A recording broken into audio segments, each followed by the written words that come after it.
We've been hearing a lot about the many improvements that BART is investing in when it comes to its aging infrastructure, station upgrades, and, of course, the fleet of the future. But there are also some exciting plans in the works when it comes to sustainability and BART's impact on the environment. Welcome to Hidden Tracks, Stories from BART. This is an exciting time at BART when it comes to green initiatives. From solar panels to accommodating electric vehicles to focusing on new sources of renewable energy, there's a lot going on. To learn more about these ambitious plans, I'm speaking with Holly Gordon, who's BART's Sustainability Group Manager. Holly, first of all, thanks for joining us for the podcast. Thank you. Happy to be here. Let's talk about your job here at BART. You're kind of new. You've only been here about a year. Is that right? Yes, last January. Yeah. So tell us about your job and what you do here at BART. So I run what we call the sustainability team here at BART. That also includes the energy division. So responsible for our electricity supply and also trying to make BART and really the Bay Area's transit system more green.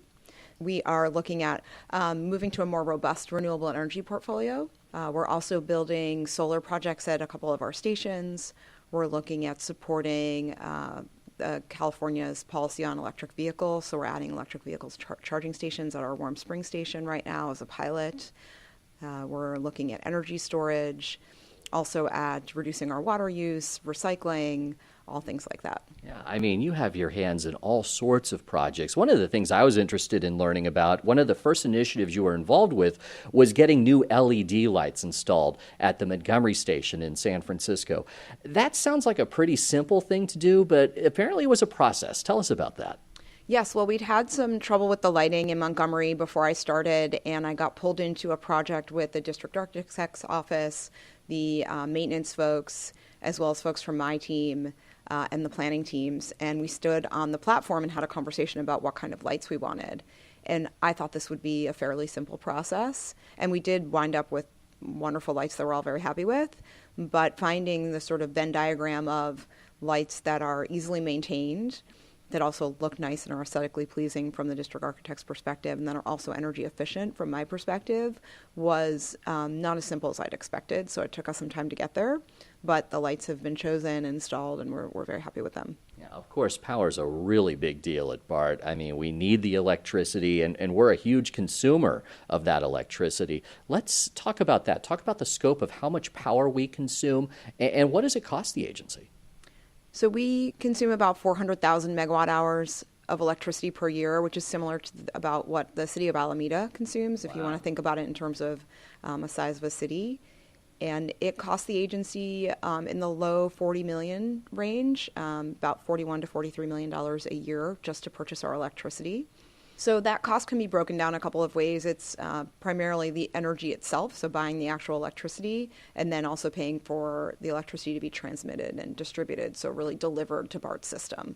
Now, there's a new effort to make sure more of BART's power comes from clean and renewable sources. As I understand, you're hoping to have BART get 50% of its power from renewable sources by 2030 and 90% by 2040. Tell us about that effort. Sure. So right now, BART gets about 2% of its electricity from renewable sources, which is on-site solar, some off-site solar, and some small hydroelectric power. So that's a fairly small percent of our portfolio. About 90% of our portfolio comes from low carbon or zero carbon, primarily large hydroelectric power. We'd really like to transition to more renewable power when those low and zero carbon contracts expire at the end of 2018. So we're looking to do an RFP, an all renewable energy RFP, sometime in early May to procure some renewable energy for 2019 and beyond. We are very interested in moving toward what the state targets, the state requirements are for the utilities right now, which is 50% by 2030. And there is also a bill out there that Senator De Leon just released a couple of weeks ago, which actually looks at 100% by 2045. Of course, that bill is not passed yet, but we do anticipate that it will in the future. Yeah, those sound like some pretty ambitious targets. What are some of the challenges involved with meeting those goals, and what's your sense from the board in terms of their interest in this? Well, I think, the challenges are making sure that there are actual projects out there that bid into the RFP that are cost effective for us, not just in terms of what the cost is right now, but also locking in a cost into the future. We anticipate that these projects will be long-term contracts, probably somewhere in the 20-year range. It really depends on what bids come in through the RFP process. So we won't really know exactly what we're looking for until that happens. So we did take this as an info item to the board Thursday, March 9th. Just to have a discussion, and we'll bring it back to the board in April. I think there was a really robust discussion. There were a lot of questions and comments from the public about whether we should be more aggressive in moving toward 100% renewables or 100% zero carbon in a shorter time frame. And we will go back to the board in April and have further discussion with them about that. Now, I know for the BART extension in Contra Costa County, they're using diesel units there. How does that fit into the plan? Sure. So as we mentioned, I think when I kicked off my presentation at the board meeting, this is just for our electricity. So when we talk about 90% or 50% or 100%, that would be of our electricity portfolio, and BART is not run on electricity. So that diesel unit would be separate. BART is not online yet. We don't anticipate it to be online until sometime in 2018. So that would be something we take into consideration then, but it wouldn't be part of our electricity portfolio. I'm speaking with Holly Gordon, who's BART's Sustainability Group Manager. A part of that mix of clean energy solar power, work underway now to bring solar panels to the parking lots at the Lafayette and Antioch stations. There are already panels in Warm Springs. How much power can BART get from these solar installations? That's a good question. I mean, BART does own a lot of parking lot space and a lot of real estate, particularly in our suburban stations. And we did look at those stations. It actually was before my time to determine where to put these projects. And a lot goes into where to put these projects. So it's, not just the space in the parking lot, but are there power lines overhead? Are there trees overhead? Are you going to have shading on the panels? How much of electricity infrastructure are you going to have to upgrade at some of these old stations, a place like Lafayette? Have to connect into the electricity room and making sure that infrastructure is upgraded and can handle the panels coming in. We also consider our transit-oriented development. So we're going to put in more housing right next to these stations in the future. And if that's the case, then we don't want to put solar in those places, either because buildings may go there or because solar may get shaded by them. So there's a lot of considerations that we have to think about when we determine where we put these solar projects. And in line with that, as you look forward, do you anticipate that there's going to be a focus on maybe getting more solar panels at additional stations? Yes, I do think that we are looking to put more solar at some of our stations. We'll take a step back once Lafayette is finished and once Antioch is finished and sort of see what that process was like for my team, for maintenance and engineering, how much work that was to get those projects done, and then think about what makes sense going forward. And in parallel, we'll be doing this RFP for wholesale renewables and determine what makes the most sense for the district. Right now, we're looking at potentially putting solar panels on top of the new Hayward Maintenance Complex. There'll be 4 buildings there, and they'll all be new buildings over the next, I would say, 5 years, I think they'll be built. And so at least on a couple of those and maybe all of them. And we mentioned Warm Springs earlier. A pilot program is being launched there to accommodate electric vehicles, and certainly makes sense. I mean, Tesla's right next door, seems to fit in. Tell us about that pilot program. Sure. We got a grant from the Bay Area Air Quality Management District to pay for about half of that project. We are putting in 42 electric vehicle charging stations. Right now at Warm Springs, there'll be level 2 stations. It is a pilot project. We're interested in collecting data from our patrons, how many people are actually using these stations, what types of cars are parking there, how long are they charging them for, and just the level of interest that we're getting and how we feel our patrons are responding. And from there, we'll collect that data. We'll probably be surveying down there. We're very interested in hearing from patrons who park at Warm Springs about what they think of the EV parking and what questions they have and feedback they have, so we can really get a sense of how things are going down there. And then from there, we'll head back to the board and determine whether we're going to put them other stations. I would think that's got to be one of the fun things for your job, is there are all these pilot programs going on and all these new initiatives, and it's a chance to really learn and to really focus on BART helping the environment. And that is a priority here, isn't it?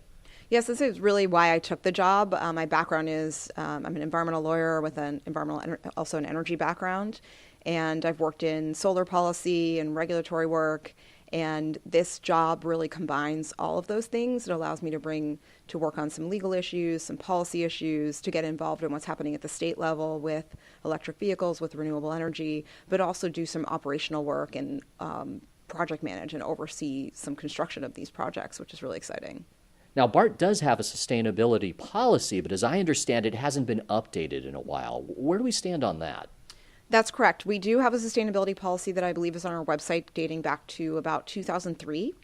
We have drafted a new sustainability policy that we brought to a subcommittee of the board last summer, and we'll be bringing that back to the board at some point, probably this spring or this summer as well, to update that. And we're looking forward to getting that updated and putting it on the website as well. Yeah. So what is that? What does that mean? Is it like an action plan, basically? It's actually quite short. The sustainability policy will be probably about 2 pages, and it's just very high level. What are our goals, targets, aspirational goals, and what are the things that BART is focused on?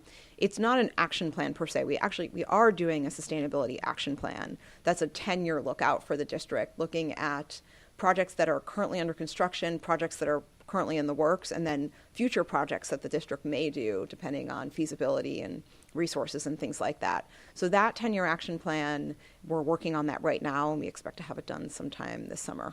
Yeah. Speaking in general terms, you've been here about a year now. You've kind of had a chance to get a lay of the land at BART. How much room for growth is there for this agency when it comes to its environmental footprint? I think there's an enormous amount of room for growth. There's so much excitement here at the agency about sustainability issues, about clean energy issues, not just because we're in the Bay Area, but there's progressive-minded people who work here, and they really want to make a difference and put a stake in the ground for transit agencies. Yeah, and as you know, little things can mean a lot when it comes to having an impact on the environment. I know one of the things that BART's doing right now is a waste audit, and again, just comes down to simple things like recycling. What's being looked at there, and what could it lead to?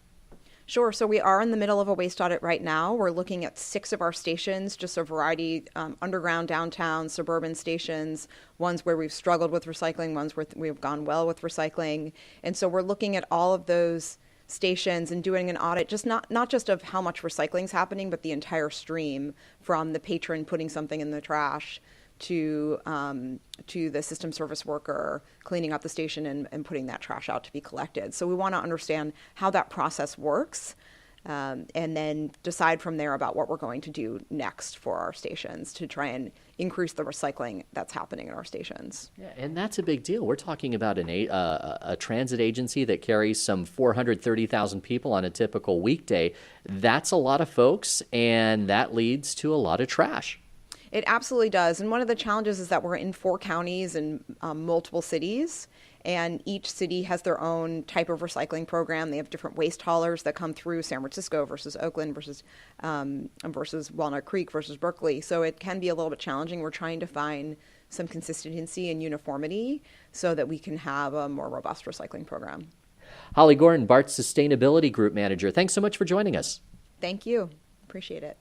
And thank you for listening. Remember, you can find hidden track stories from BART on SoundCloud, iTunes, Google Play, Stitcher, and at our new home for the series, bart.gov/podcasts.